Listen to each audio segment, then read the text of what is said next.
በትግራይ ክልል ጭንብል ያጠለቁ ታጣቂዎች አሰቃቂ እርምጃ እየወሰዱ ነው። እነዚህ ጭንብል ያጠለቁ ታጣቂዎች ግን የህወሓት ወታደሮች ስለመሆናቸው እስካሁን ድረስ አልታወቀም። ዝርዝር መረጃውን እናካፍላችኋለን። በተያያዘ መረጃ በትግራይ ከስራ ቦታ ከመንገድና ከመኖሪያ ቤት እየተካሄደ ያለውን አፈሳ የፈጠረው ስጋት፣ የዋጋ ንረትና የደሞዝ ጭማሪ ፍላጎት በተለይም ከቅርብ ጊዜ ወዲህ በመካከለኛው ምስራቅ የተከሰተውን ጦርነት ተከትሎ በኢትዮጵያ ተፈጥሮ የነበረው የነዳጅ አቅርቦት ቀውስ የምርቶችን ዋጋ እጅግ ከፍተኛ በሆነ መጠን ማስናሩ በርካቶች ይናገራሉ።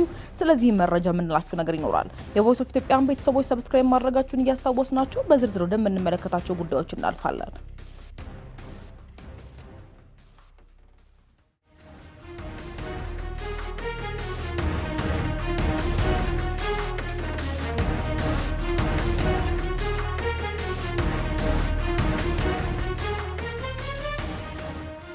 በትግራይ ክልል ጭንብል ያጠለቁ ታጣቂዎች አሰቃቂ እርምጃ እየወሰዱ ነው። ቢቢሲ ትግረኛ በትግራይ ክልል እየተፈጸመ ስላለው የግዳጅ ወታደራዊ አፈሳ አስደንጋጭ ምርመራ ሪፖርት ይዞ ወጥቷል። በወርቅ ማውጫ ስፍራዎችና በሌሎች ስፍራዎች እየተፈጸመ ያለውን አፈሳ በዝርዝር የሚዳስሰው ዘገባው ከህወሓት ታጣቂዎች ባለፈ ጭንብል ያጠለቁ ታጣቂዎችም በንጹሃን ላይ እርምጃ እየወሰዱ እንደሚገኝ ጠቅሷል።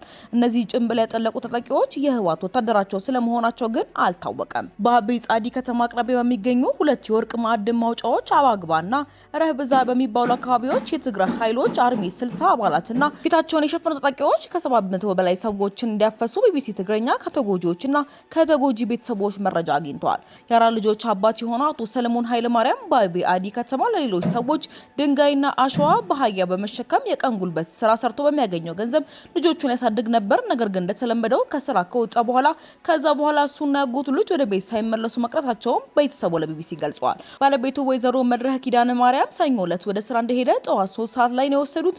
የምሰራበት ቦታ መንገድ ዳር ስለሆነ በግዳጅ ታፍሰው በመኪና ሲያልፉ አየሁኝ። እዚህ መንገድ ላይ አለ ሲሉኝ 500 ብር ተበድሬ ስጡልኝ ብዬ ሰጥኋቸው ብላለች። ከዚያም በኋላ ባለቤቷ ከማይቅርንጣል አልፎ ወደሚገኝ ወታደራዊ ማሰልጠኛ እንደተወሰደ መረጃ እንዳገኘችም ትገልጻለች። በጣም ተጨንቀናል። ልጆቹ ናፍቀውታል። አባታችን እያሉ ያስቸገሩኝ ነው።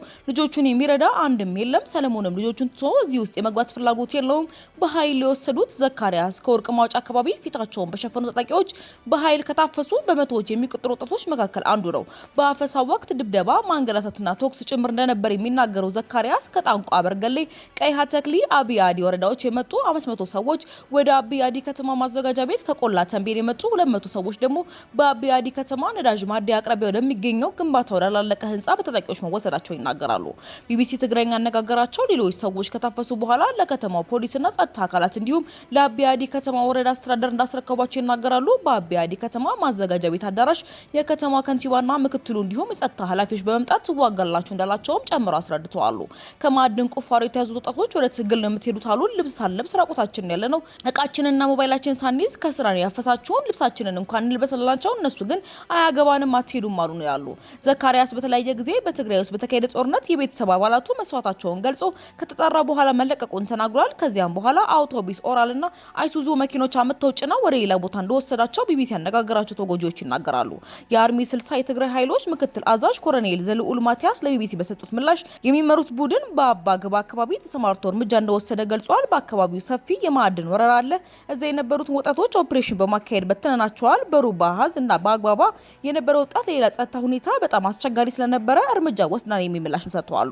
ወጣቶቹ ማይቀንጣልና እዳጋ አርቢ መካከል ወደሚገኝ ወታደራዊ ማሰልጠኛ እንደተወሰዱ ቤተሰቦቻቸው መናገራቸውን በተመለከተ ለቀረበላቸው ጥያቄ ኮሎኔሉ የማውቀው ነገር የለም ሲሉ መልሰዋል።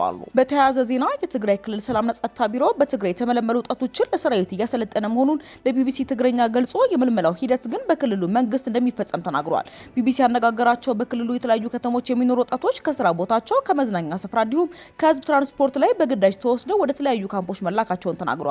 ቅድሚያ ለሰብአዊ መብቶች ኢትዮጵያ በበኩሉ የትግራይ ጸጥታ ኃይሎች በክልሉ መጠነ ሰፊ አፈሳና የግዳጅ ወታደራዊ ምልመላ ያካሄደ መሆናቸውን በመጥቀስ መግለጫ ማውጣቱ ይታወሳል። የሰብአዊ መብት ተሟጋቹ ድርጊቶች ይፈጸምባቸዋል በሚል ከዘረዘራቸው አካባቢዎች መካከል ሰሜን ምስራቅ ዞን፣ ማዕከላዊ ዞንና ምስራቃዊ ዞን ይገኙበታል። ለሁለት ዓመታት የተካሄደውን ጦርነት ባስቆመው የፕሪቶሪያ ስምምነት መሰረት የተቋቋመው ጊዜያዊ አስተዳደር በማፍረስ ከጦርነቱ በፊት የነበረው የክልሉ ምክር ቤት ስልጣን ከያዘ በኋላ በህወሓት መሪዎችና በፌዴራል መንግስቱ መካከል ውጥረት ተፈጥሯል። ተመልሶ ስራ የጀመረው ፈርሶ የነበረው የትግራይ ክልል ምክር ቤት ህጋዊ የፓርቲው እውቅና የተሰረዘበትን የህወሓት ሊቀመንበር ደብረጽዮን ገብረ ሚካኤልን የክልሉ ፕሬዝዳንት አድርጎ የሾመ ሲሆን የጊዜያዊ አስተዳደሩ ፕሬዝዳንት ያሉበት ሁኔታ እስካሁን በይፋ አይታወቅም። በዚህም የተነሳ በክልሉ ሌላ ዙር ጦርነት ሊቀሰቀስ ይችላል የሚል ስጋት የተፈጠረ ሲሆን የግዳጅ ወታደራዊ ምልመላም እየተካሄደ መሆኑን ነዋሪዎች፣ የፖለቲካ ፓርቲዎች እንዲሁም የመብት ድርጅት በመግለጫቸው አመላክተዋል።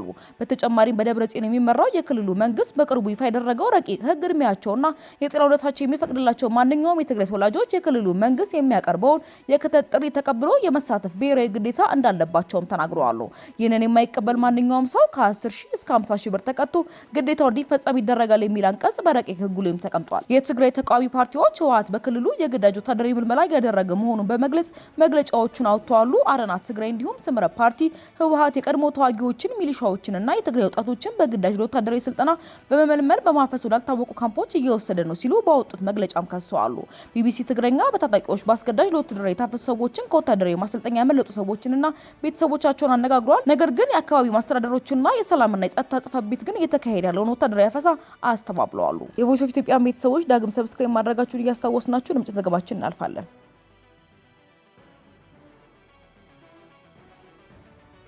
ባለው የዋጋ ንረት ምክንያት ሰራተኞች የዕለት ተዕለት ኑሯቸውን ለመግፋት የደሞዝ ጭማሪን ጠይቃሉ። የኢትዮጵያ መንግስት ግን በሚቀጥለው በጀት ዓመት ለደሞዝ ጭማሪ የተያዘ በጀት አለመኖሩን ፍንጭ ሰጥቷል። አስተያየቶቻቸው ለዶይቼ ቬለ የሰጡ የሕክምና ሙያ ላይ ተሰማርተው የሚገኙ ሐኪም እንደሚሉት አሁን ላይ ተመድበውበት በሚሰሩት የሀገሪቱ ገጠራማ አካባቢ በመንግስት የሚከፈላቸው ደሞዝ ለመኖር ያህል በቂ ሊባል የሚችል ቢሆንም በዚህ ደሞዛቸው መጠን ግን በትላልቅ የሀገሪቱ ከተሞች ላይ ኑሮ ስለመግፋት ሲያስቡ እጅግ አስቸጋሪ ሊሆን ይችላል ሲሉ አስተያየት ሰጡት። አሁን እየሰሩ ያለሁት በገጠራማ አካባቢ ስለሆነ የሆነ ሰዓት ፈልጌ ማገኘው ነገር እንኳን ያን ያህል የሚሉት አስተያየት ሰጪው በወር የሚከፈላቸው 15000 ብር ገደማ የተለያዩ ወጪያቸውን ሸፍነው ስለመኖር ሲያስቡ ግን ነገሮች ቀላል እንደማይሆንላቸው ጠቁመዋል። አስተያየት ሰጪው ሐኪም እንደሚሉት ግን አሁን በሚከፈላቸውና የትርፍ ጊዜ ክፍያቸውን ካጨምሮ በ20-30 ሺህ ወራዊ ክፍያ እንደ አዲስ አበባ ባሉ ትልልቅ ከተሞች ላይ ለመኖር ነገሮች ቀላል እንደማይሆኑ ፍንጭ የሰጡበት አስተያየትም ነው ያከሉት። አሁን ላይ በየጊዜው በተለይም በቅርብ ጊዜ ወዲህ በመካከለኛው ምስራቅ የተከሰተውን ጦርነት ተከትሎ በኢትዮጵያ ተፈጥሮ የነበረው የነዳጅ አቅርቦት ቀውስ የምርቶችን ዋጋ እጅግ ከፍተኛ በሆነ መጠን ማናሩንም በርካቶች ይናገራሉ። ከትራንስፖርት እስከ ቤት ኪራይና የፍጆታ እቃዎች ዋጋ ከጊዜ ወደ ጊዜ ስንር እንጂ በቦታው ቆይቶ ለአመታት ወይም ለወራት እንኳን ሲረጋጋ እንደማይስተዋል የገለጹት አንድ የመንግስት ስራ ላይ ተሰማርተው ህይወታቸውን የሚመሩ አስተያየት ሰጪም እንደሚሉት እያንዳንዱ ነገር ንትርክ እንዳይፈጥርና አገልግሎት ላይም ጫና እንዳይፈጥር በቂ ክፍያ ሊደረግ ይገባል ይላሉ። የሰራተኞች ደሞዝ ክፍያ ፍላጎትን አስመልክተው አስተያየቶቻቸውን ለዶይቼ ቬለ የሰጡ የኢትዮጵያ ሰራተኞች ኮንፌዴሬሽን ፕሬዝዳንት አቶ ካሳሁን ፎሎ አምና የመንግስት ዝቅተኛ የደሞዝ ወለል እንዲቀመጥ ባቀረቡ ጥያቄ መሰረት ወለሉ መቀመጡን ጠቅሰው ዘንድሮ ግን ስለ መንግስት ሰራተኞች የደሞዝ ጭማሪ እስካሁን ያቀረቡት ጥያቄ አለመኖሩን ገልጸዋል።